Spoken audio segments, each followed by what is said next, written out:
Welcome back to Darkness, the enduring mystery of Johnny Gosch. This video was taken from public resources and is for educational and entertainment purposes only. Please do your own research.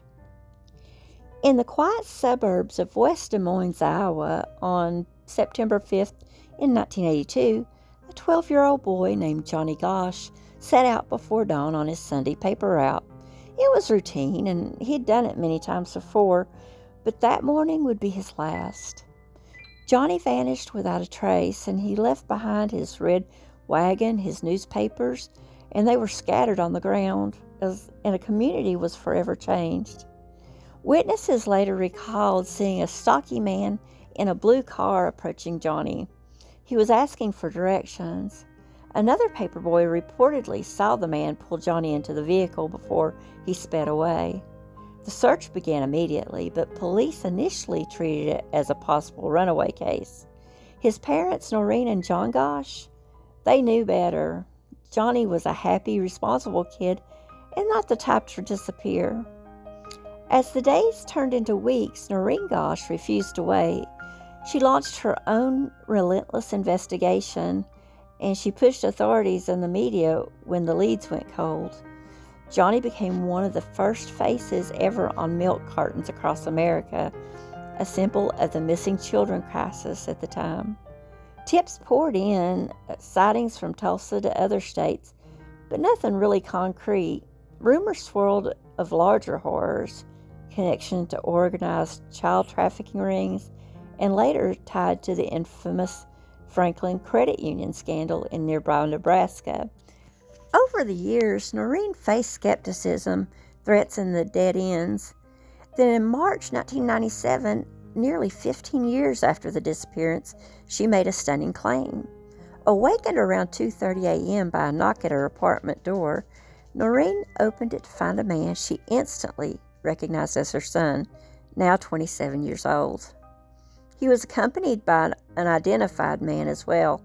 Johnny, she said, lifted his shirt to reveal a familiar birthmark as proof that it was him. They spoke for an hour or an hour and a half, somewhere in there.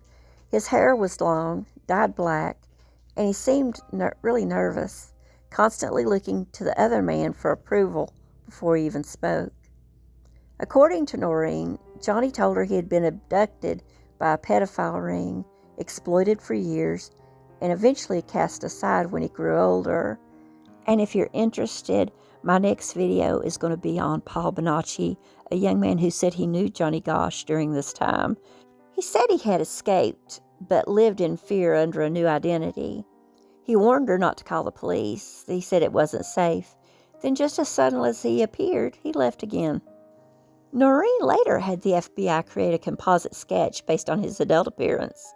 She swore to this under penalty of perjury, but Johnny's father, he expressed doubt, and law enforcement, they never really confirmed the visit. Some speculate it could have been someone impersonating him, and that's a heartbreaking occurrence in long-term missing persons cases. And we see that today with the Madeleine McCann case. That's happened several times. Decades later, though, the case remains open. 4 boxes of evidence sit at West Des Moines Police Headquarters, and the tips still come in. Noreen Gosch, now in her 80s, continues her fight, her files etched in her memory. John would have been in his mid-50s today, so was he taken by a lone predator, part of something far larger and darker? Or did he truly return that cold March night, only to vanish once more into the shadows? We don't know. Johnny Gosch's story is one of profound loss, unwavering maternal love, and questions that refuse to die. So somewhere the truth lingers, and it's just waiting. So if you're interested in the Franklin scandal that I've mentioned in this video also, I have a previous video on this channel that covers it.